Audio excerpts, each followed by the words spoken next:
So you obviously know what the podcast is about. We start from the beginning again. So tell me, Jack, where were you born and raised?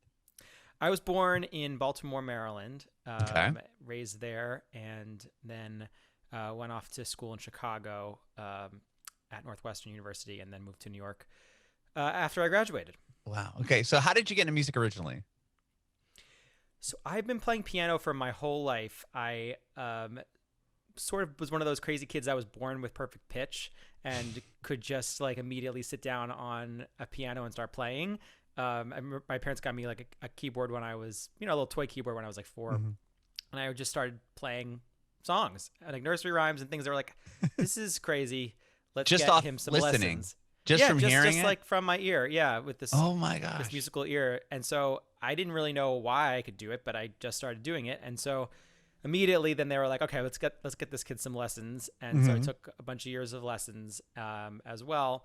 So playing piano has always been a part of my life, though being a composer didn't come to me really until college. Okay. Because I was going to be an actor. I went through high school thinking I was going to be an actor, went to college majoring in acting and musical theater, thinking I was going to, try to make it on Broadway as a performer, and but never really put my passion for piano and my passion for theater together really into composing until I got to college. Yeah. Well, with the piano lessons, I'm sure there were recitals and all that coming along with it. Some of that, absolutely. But I always sort of found myself gravitating towards, just jamming out at the piano. Okay. I'd much rather have sat there and just plunked out some Billy Joel and Elton John than practice Chopin. So, it was always that so maybe that was the composer in me sort of rebelling against the, being told what to play and saying, I want to play this myself. And, maybe that's how it manifested later as my composer brain started turning on. Was that something you stuck with obviously through high school and into college with the lessons, or was it just I stopped the lessons taking, wrapped up and then you just kept going? Yeah, I wrapped up lessons, I think, probably early on in high school because I really thought I was going to be an actor. Like, I was, like, dead set on auditioning for conservatories as an actor. Like, that's where my passion was. I wanted to be on stage. I literally had a stage in my basement, like a little stage that my uncle built out of some wood planks and a curtain rod, and, like, got a couple of those little lights from, like, the mall, when you go to those places and you buy the little stage lights. So I was going to be an actor. I was all in. So I didn't, so I stopped taking lessons and I sort of put that aside. I always would play piano, but I really didn't even consider myself, a practicing, musician really until college when I started writing songs myself. Were you singing like musical theater, or was it more like serious acting, or both? Musical theater mostly, but I did some straight plays as well in college. Northwestern's acting program is wonderful, and it's classical acting training. We did a lot of Shakespeare and Chekhov and all of that stuff. But I was in the musical theater program there as well, and that was sort of where my eyes were set. Okay. And was Broadway and Broadway. Yep. Okay. And still, that's very much where I feel at home, sort of as a composer. But I took a songwriting class my sophomore year, and that was that aha moment, where you're like, this is what I'm supposed to do. I love acting, but wow, like I have this in me that I didn't know it was there. And luckily I had some professors at Northwestern who saw that in me right away and nurtured that with me, and were saying, you're going to be a songwriter. This is what you're meant to do.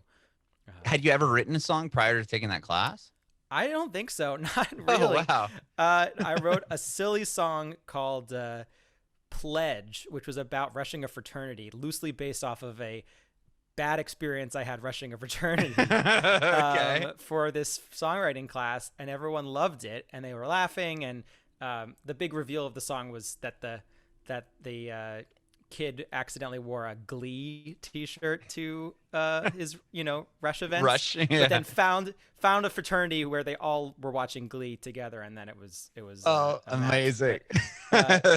Not my finest work probably to date, but they saw something in you, right? Yeah, they loved it, and then I am basically immediately became head writer for this thing called the Wammu Show, which is a long running tradition at Northwestern. It's in its 90 something year now, but it's a full length student written musical every year that from the ground up is written by students, but performed at this huge theater on campus with a full orchestra and orchestrations and costumes. Wow. It's a really big Broadway style production, but it's completely written by students. And it's completely written by that class of students that's working on it that year. Yeah, exactly. So it's new. Like last year's could have been about whatever, and then this year's is about something totally different, and it's written completely different. Okay, wow, that's awesome. Yeah, it used to be more of a review style where there would be like a song about Amelia Earhart, and then a song about the jungle, and then and on and on. But then it became more of a full-length traditional book musical. When I was there, we sort of watched that transition happen, and I helped guide that transition. So now it's a full-length book musical like you would see on Broadway every single year. But yeah, so I had a great time writing for that.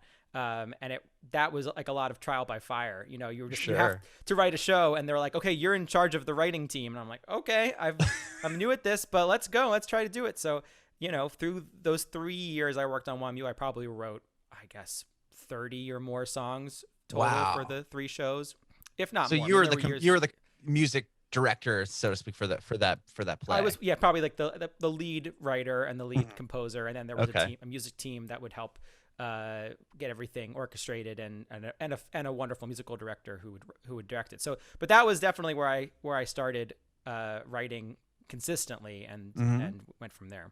And that's kind of what you said sparked you to be like, whoa, this is really what I need to be doing. Yeah. So so after doing that play, was that kind of what got you in the door? Like, how do you go from wanting to be an actor on Broadway to writing songs for this play at college, and then now you're doing, you know, the Story Pirates, which is kind of a collaboration of all of that within itself, so to speak.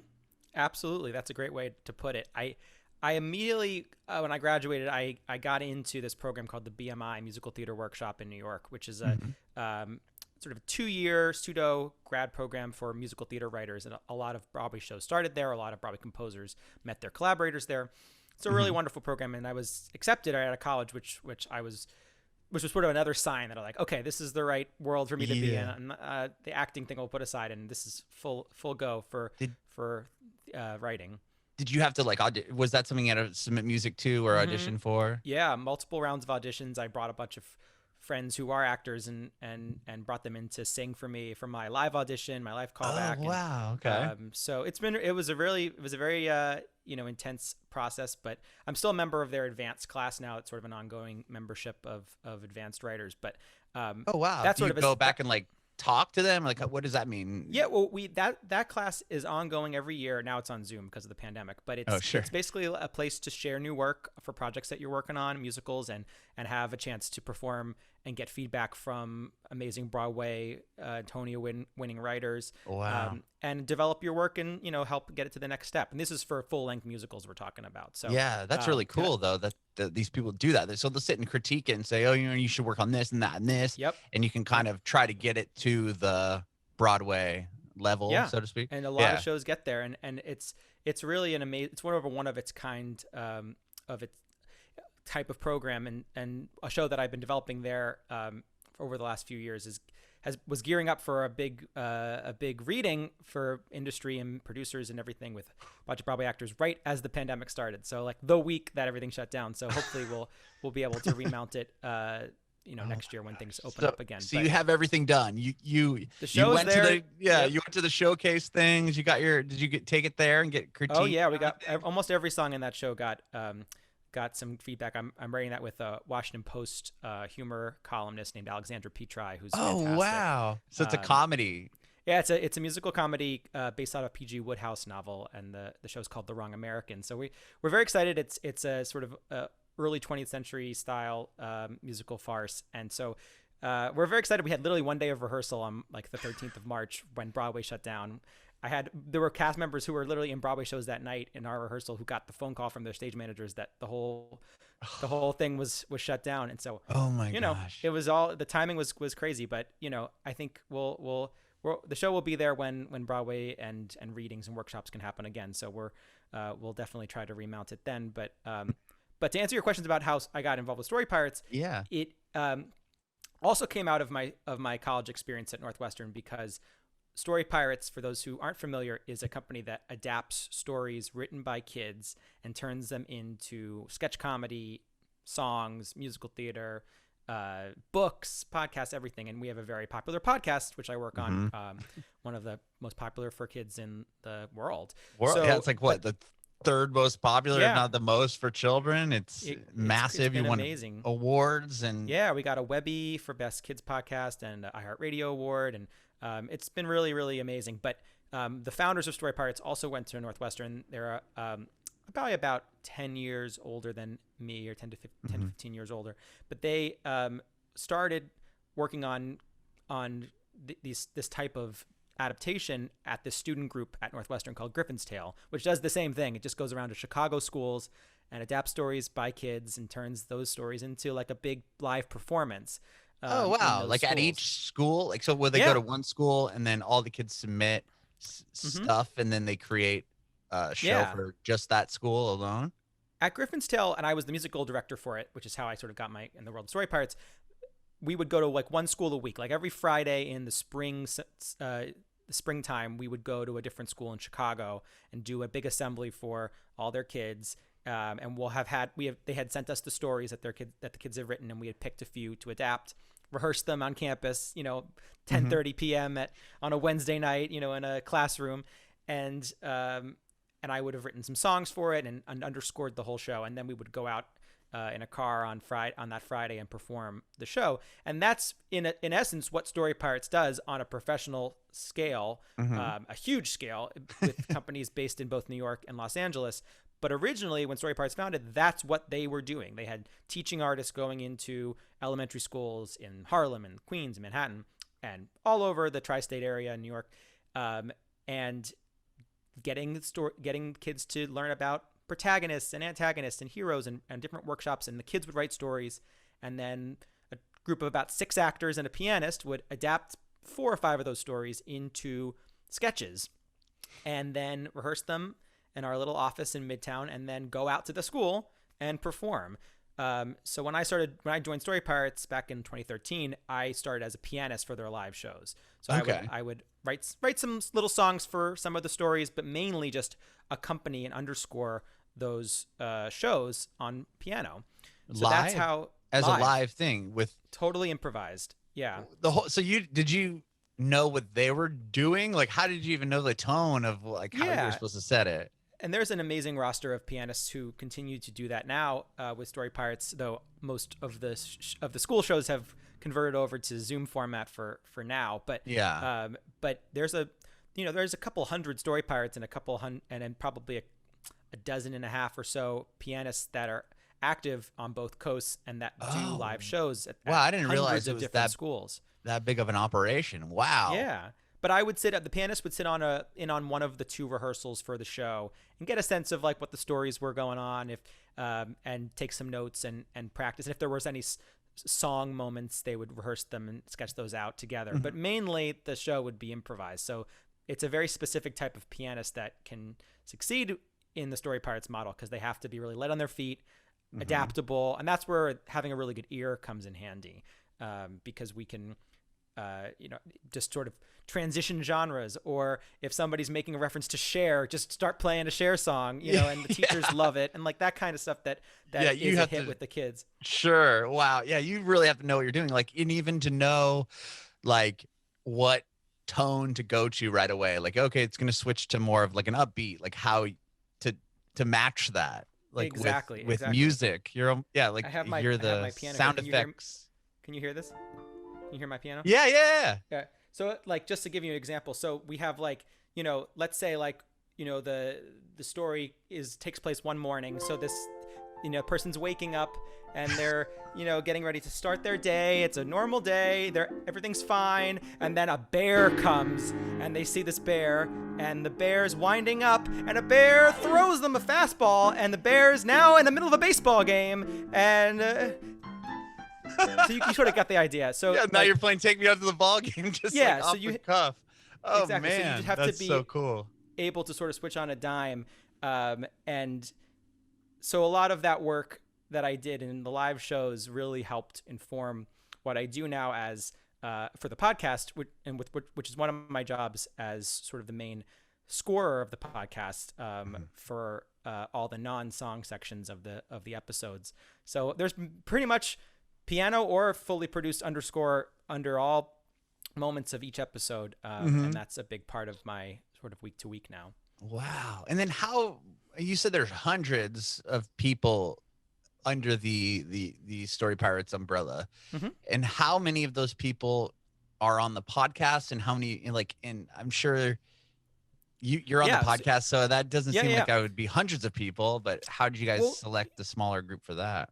Sure. I mean, I can speak from a music perspective and then also from more of general podcast perspective, but we have a music department for the podcast. It's like we're a little music factory ourselves. So myself and my collaborators, Brendan and Eric, and I are sort of the core music team members, and they had asked me to sort of join in when Gimlet Media and Spotify picked up our podcast in 2017, and we started actually having a real budget and producing a really high quality kids podcast, because Story Pirates had done a lot of work on Sirius XM radio, doing some live shows, like a monthly live show. So there was already a little base of audio fans of the Story Pirates. Were you a part of were you part of the Sirius XM show? I would pop in. We would sort of rotate who the live pianist was, but we would go into the Sirius studio and bring a piano and just play, similar to a live show. Nothing was really planned out. It was a lot of improv, and the actors for Story Pirates are such great comedians and improvisers and do a lot of great work. And so that's how we sort of started in the audio form. But now, obviously, it's so much more polished and so much more produced. And so for our music team, Brendan's the lead music producer. I am the vocal director and conduct the vocalists in the studio, and I do all the vocal arrangements. And Eric does a lot of additional production as well. And then we have our amazing engineer and mixer, Sam Bear, and then our creative director, Lee Overtree. So we have a real music team, music squad. But that's just the music department. So there's a whole script writing department, and there's the company of actors. So if you're involved with Story Pirates as an actor, you can try to be involved with the podcast. So the actors on each episode, there's a core of hosts of each episode. But then in the story adaptations that change week to week, there'll be different Story Pirates in almost every single episode. So we try to get in as many people as we can. And as the vocal director, I try to get as many of our amazing singers as I can into each song, so try to spread the wealth and give everybody who wants to be on the podcast a chance during a particular season. So we get into, I would say, in a season of 30 episodes, there's over 100 Story Pirates that will perform on the season in some capacity. Wow. Okay. Yeah. And it's a pretty big production. And it's almost like, if you're listening to it, it's almost like an old time radio shows, so to speak. So it's it's all audio based, and is there a video element to it at all, or there mainly just audio? Yeah, it is strictly for your ears, and I love it. A lot of parents have really loved that, especially given this time when there's so much screen time, and they're trying to limit screen time, and the podcast is a great way to let their kids color during an episode, or draw, or just lay down on a couch and close their eyes and just imagine what the characters look like. And so our job, as songwriters, and as one of the lead songwriters for the podcast, is we want to create amazing professional album quality songs in almost every episode that can translate to a listener, so that it feels like they're going from listening to a narrative podcast to all of a sudden they're listening to like a great song, and then back to the podcast. So it's all for their ears, but we try to really make it come to life in some wonderful ways. Yeah, I love that. I love the audio aspect of it, because like you said, you turn it on, your kids can color, or they're doing other things aside from just staring at their iPad or computer screen or whatever.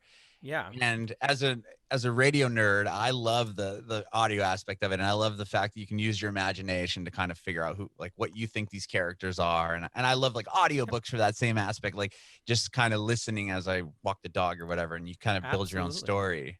Yeah, it's great for carpools too. In non-COVID times, are a lot of families listen when they're driving their kids to school, or they'll Sure. pick their kids up on the way home. So it's great for long car trips. And the best part, I think, is that the parents and adults in these kids' lives love the podcast just as much as the kids do. And I think that as a songwriter and a composer, that is one of my goals every time I go to write a song for the podcast, is like, I want the kids to love it, of course, but I also want their adults to love it too.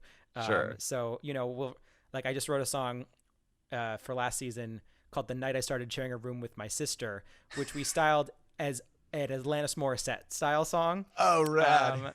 And so that was such a blast to write, but we knew that was going to be a hit with young parents, who grew up in the 90s and just with Jagged Little Pill. So we have that flexibility. Like, I have a song in this sort of style of Boys to Men coming out in a few weeks. So that's awesome. We have the freedom to write songs in a variety of genres, especially songs that we know will be a hit with both kids and their parents. Adult. Or Parent. adults. Right. Sure. That's amazing. Well, how long is an episode usually of the podcast? Around 30 to 40 minutes. Oh, perfect. All in, and each episode is broken down into 3 sections. So there's a song in pretty much every episode, all adapted from a story written by a kid. There's a story, sort of Prairie Home Companion style radio play, that's also been adapted from a story written by a kid.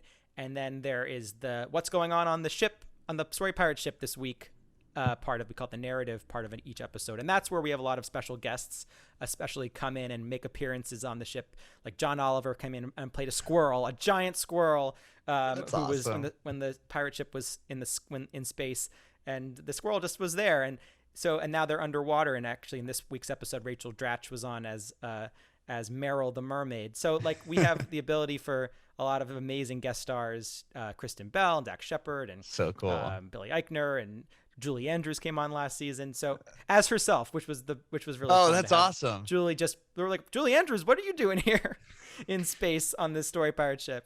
Oh my gosh! Were you able to play the old songs and from the film? Oh yeah, yeah. I had a lot of fun scoring that episode because I was able to put in little Easter eggs, we call them, little sort of hints of Sound of Music and Mary Poppins and all that stuff. And wow. I hope she, if she listened back, I hope she caught some of those. But that was a blast to get to score to her voice. So that that's amazing. We have a lot of fun with the celebrities that come on the show. So she came on and sang. She did not sing. No, okay. She just played herself and helping the Story Pirates out on a problem they were having. This week we sometimes we do get some amazing Broadway singers to come and perform our songs. This week on this week's episode, there's a song called "Undercover Birthday" with big Broadway star Will Swenson singing the lead on that. It's like a James Bond Mission Impossible style song about a kid who's having a secret birthday party. So we have a song of mine called "A Dinosaur Ate Me." We got Mandy Gonzalez and James Eigelhart from Hamilton, and Lin-Manuel Miranda has sung on a song. Colin Malloy from the Decemberists has been on a song. Wow. So we've gotten a chance to work with some amazing singers as well. That's so cool. When you have these guests on, like Kristen Bell, for example, mm-hmm. do they know the storyline, or are they going in blind and they kind of have to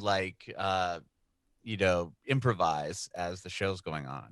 So everything is written out in script form for them. Oh, it is. Okay. Depending on the character they play. A lot of the guests know the gist of the Story Pirates podcast anyway because their kids are fans of it, and Sure. by extension, they are also fans of it.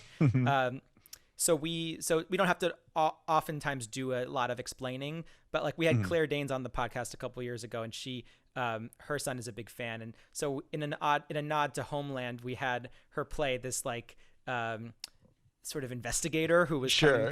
who thought the Story Pirates were from outer space, and so it was fun. It's sort of a CIA operative. We gave her that character, so we try to cater maybe the characters to the stars as they're coming on. But that's really the job of our great script writers and our head writer Rachel Winitsky, who works on the Tonight Show with Jimmy Fallon. Oh wow! So yeah, we have some amazing writers who write the scripts. And they adapt what they're writing off of what a child wrote, though, right? Like a kid's story. For this, yes, for all parts of the episodes except for the narrative. For when the pirates are on a ship and like they're just meet random people, that stuff is just scripted like a television show would be. But then in each episode, you have a story adaptation into like a radio play and a song adaptation. Both of those are adapted from kids' stories. And then there's usually Well, go ahead. There's an interview with one of the two kids who wrote one of the adaptations in each episode. Oh, so you really? Get to hear them talk about what inspired them to write that story.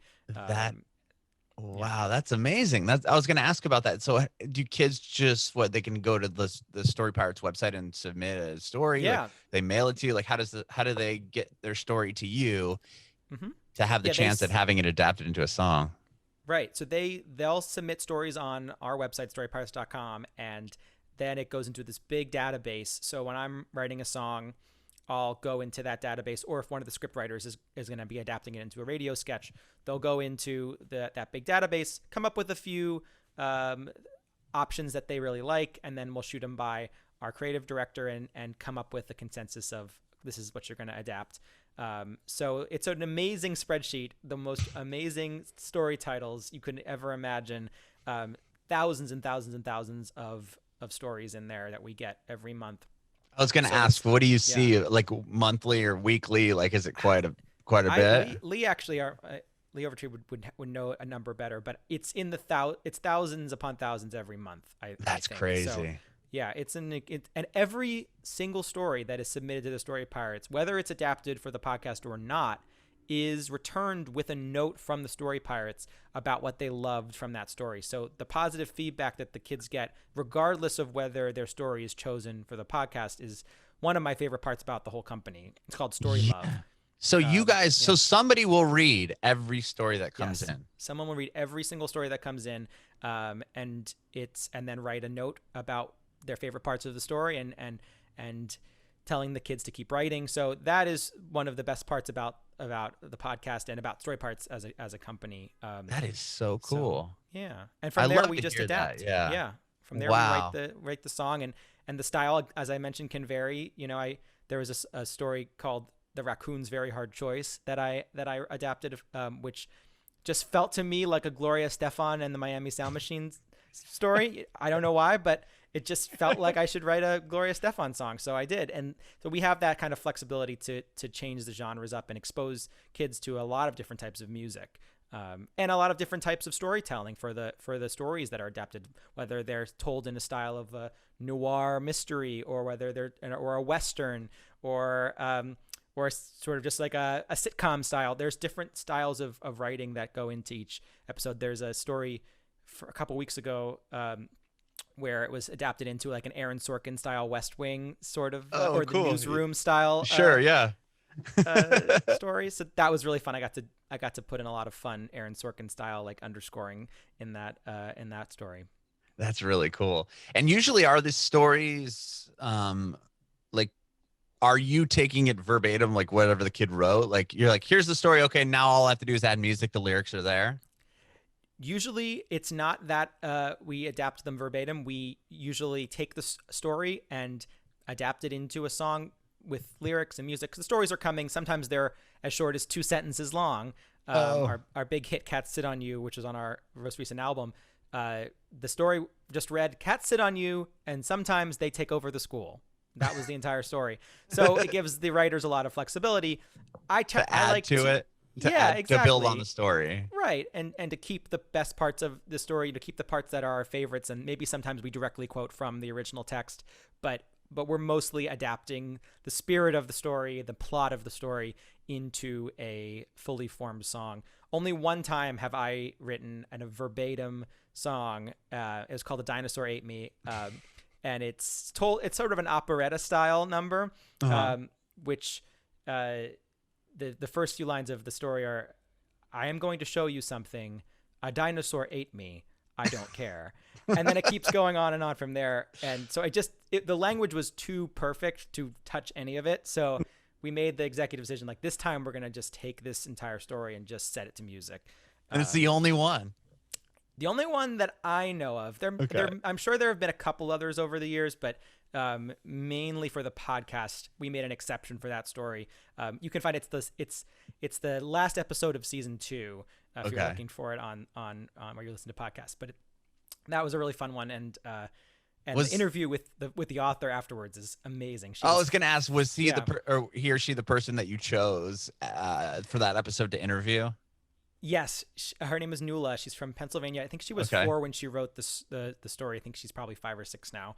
That interview is unbelievable. Like, you just have to listen to it. I want to now. She's so creative, and I'm so glad we were able to feature her for her interview on the podcast, because I was blown away by her writing, but also by her on the interview.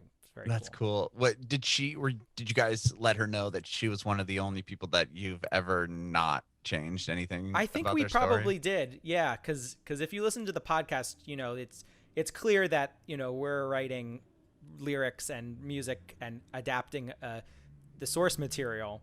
Right. And the way that story reads, if you just read the original text, it's just like this symphony of words. So it had to be treated as poetry.